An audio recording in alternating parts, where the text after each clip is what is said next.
everyone. We're back here on the C Morning Show. We've been having a look at different countries all around the world, especially during Ramadan. It's been great to see how different countries, different nations, different cultures are all celebrating the same holiday. And today's no different. We're going to connect you now as we're online with the Indonesian Ambassador in Laos, His Excellency, Mr. Pratito Soeharyo. Good morning, sir. Thank you for joining us here on the C Morning Show on C Today.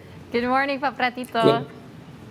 Sabaidi. Good morning. Sabaidi. But before we talk about Ramadan celebrations in Laos, I have a little quiz for you. It is called the I Love Indonesia quiz, and you have to answer questions about Indonesia. Hope you remember. I know you travel so much. Are you ready? You see, I love Indonesia. You can see here. That's it's right. wonderful Indonesia. Says it on your shirt. Yes, Indonesia is wonderful indeed. Okay, so the first question is, what is Padang's unique landmark? Wait, in Indonesia? Yep, in Indonesia. Borobudur? Padang's unique landmark. Oh, in Padang. Yeah, in Padang. Is, That's right. Padang, I can hear you. I can't. Okay, it is Masjid Raya Sumatera Barat. Could that be it? Yeah, can be, right? Bukit Tinggi. And Bukit Tinggi, Jam Gadang. Yes, Yes, definitely. That's that right. One for sure. That is it. It is the Gadang Club. Right. The next question: how many provinces are in our country? Oh, I forgot how many. I think about 30 plus 4. Yes. Yes. That is exactly right. Actually, you got it right on the nose, and I had to research that to find out for myself. Anyway, go on. Next. Okay, so this is one of the icons of Indonesia. Where did reok originate from? Reok is a thing from my father province is from Jawa, East Java. East Java is from Ponorogo. Yeah. Right, another one. Yeah. All right, we're gonna throw a difficult one your way. This. Do you remember the name of Indonesia's father of education? Pardon? Indonesia's father of education. Father Ki Hajar Dewantoro. Yes. Okay, 4 for 4. Last one. Okay. Okay. Name 3 traditional vehicles you can find in Indonesia. Anywhere in Indonesia. Any 3. Any 3. 3. 3. Okay. One is Delman. Yes. Definitely. And Becak. Oh, For sure. One more. One more. One more is Gerobak. Yeah, Oh. got it. Gerobak Nice is- one. I didn't think of that one. I didn't think of that one because people still do that, right? Yeah, of course. There you go. We have becak. We also have betor, which is becak motor. Yeah, bentor, which is becak motor. All right, good job, Mr. Ambassador. 5 for 5. All right. First of all, thank you for joining us again. Obviously, Ramadan is being observed everywhere around the world. Laos is no different. Yep. How is Ramadan being observed this year? It's the second year of the pandemic so far. And how is it different from the Ramadan last year as it was first experience in the pandemic? Okay. Lucky 1 year on the 2020, Laos is survived from the pandemic. You see, during that time, only about 30 cases for 1 year. Right. Yeah, 30 cases. No death, casualties. Everything is good. Up to January and February and March. Yeah, up to this year to 2021, it's maybe daily cases. I can get 0. Yeah, it is about up to March is about 49, but 50 something like that. It is for whole 1.5 quarter. But since March 22nd, there's 1 or 2 immigrant illegally crossed from Thailand to Laos. Yeah, couples, and then they are visiting their family and attending the what we call it wedding. Went to discotheque because 1.5 years we are free like a normal situation of discotheques every open. There is no mask at all. Right. But of course they impose they need to of course, always suggest that people wearing masks, wash hand, and social distance. But it is because of very low case here. So the people are just normal. Mr. Ambassador, I'm curious. I've always been curious because I wanted to ask somebody who actually lives in Laos. How is it that the numbers are able to be so controlled over there throughout this whole pandemic? Is it because it's less populated, or is everyone more adhering more to the protocols than everywhere else? But it's amazing how the cases are so low. So this is because when the outbreak, in the world are just outbreak, the pandemic, Laos still start to close a border, start to what we call lockdown. All the cities between the provinces not allowed. All the people, because Laos is very strict.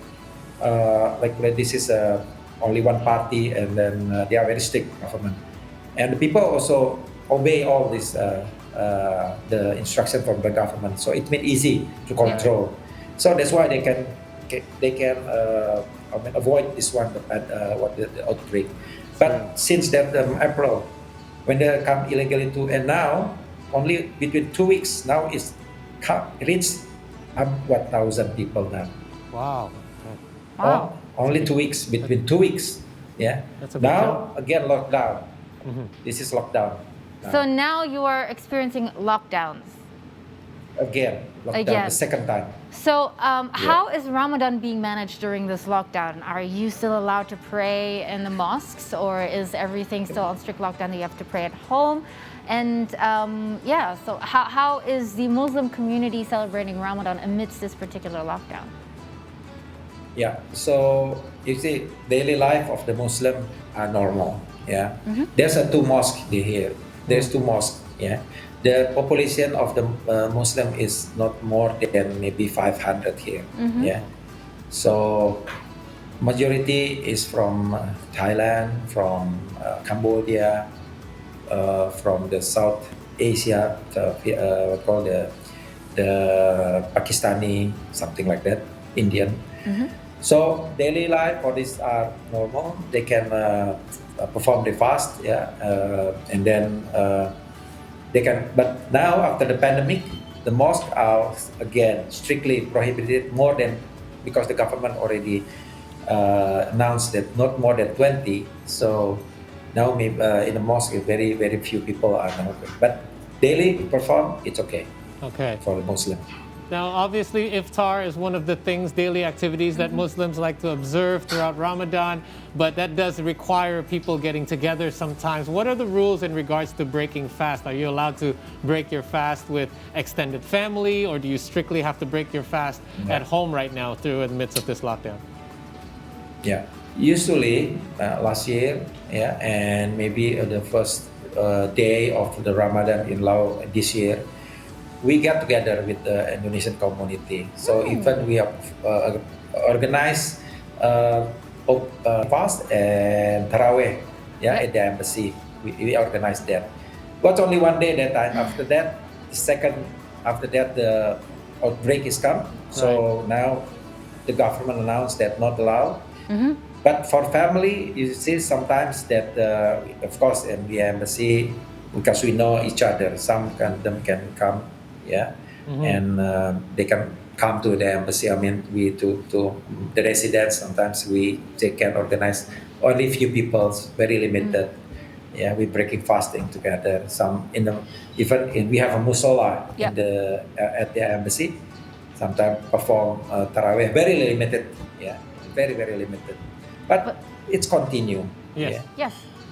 So we've just spoken the particular rules that we have to adhere to while praying, but what are there any unique traditions perhaps that you remember, or perhaps you plan to do this year that perhaps can still happen? We still have a couple of weeks left in Laos that is traditional there for Muslims to do together.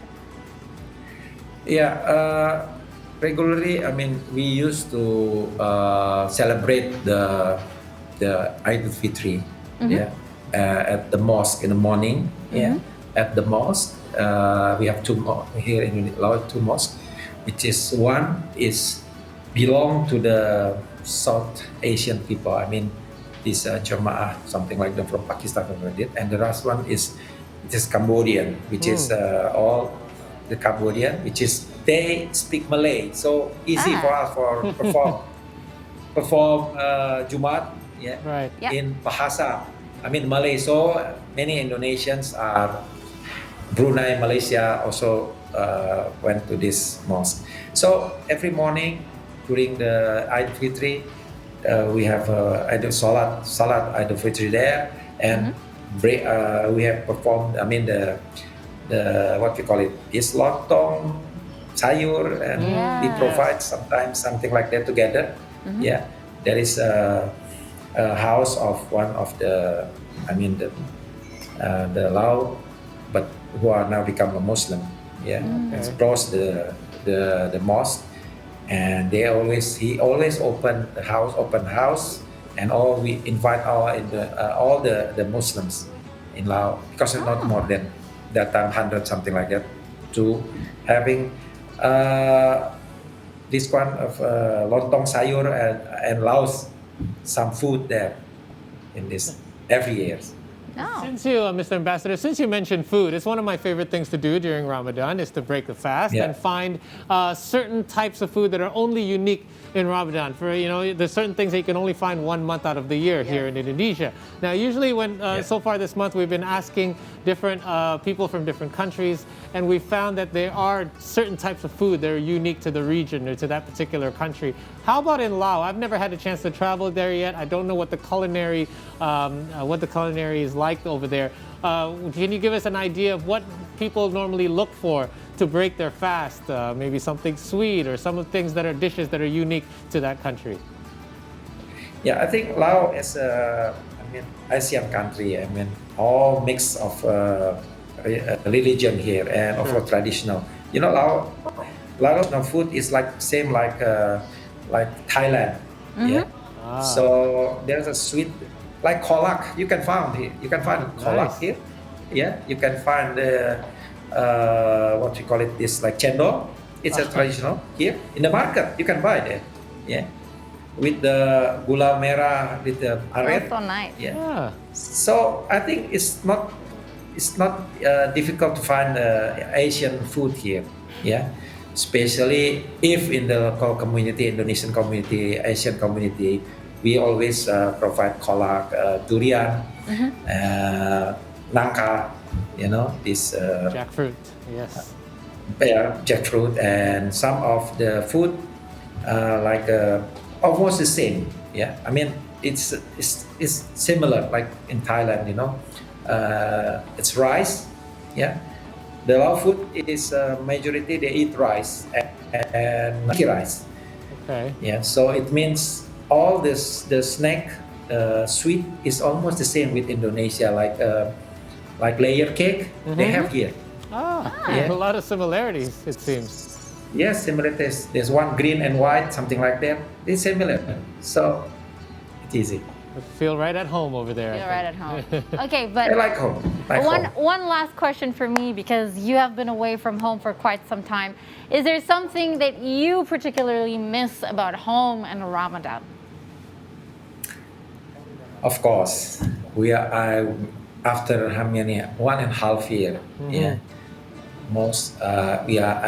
I just only see Indonesia from the TV, YouTube, and everything. Yeah.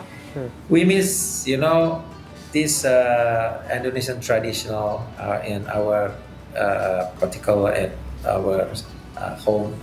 Yeah, which is we can meet all the children, all the relative, brothers, sister, mothers. Here we just miss them. But through the of course the technology, we can still meet with them. So this is encourage us, but we are far but close. Yes. Yeah, far in the distance, but close at heart. This is close at heart. So that I miss that, gathering with all the family, friends. Yeah. I think small community, we put together. I think we all do, Mr. Ambassador. I think this whole world misses the way things used to be, and I think Eid al-Fitr was one of the things that we always look forward to because we not only see our immediate family, but all of our extended family, and for days on end, we would just be visiting house to house and just eating all different foods all day long after fasting for a month. So we hope to get back to that sometime soon. Yes, but from this, I just thank you to have kind of this morning session. But I just want to encourage you, all Indonesians, that Laos here, it's very nice, beautiful country. Because I think in this occasion, I just want to introduce Laos to Indonesian, because I always introduce Indonesia to Laos. Right.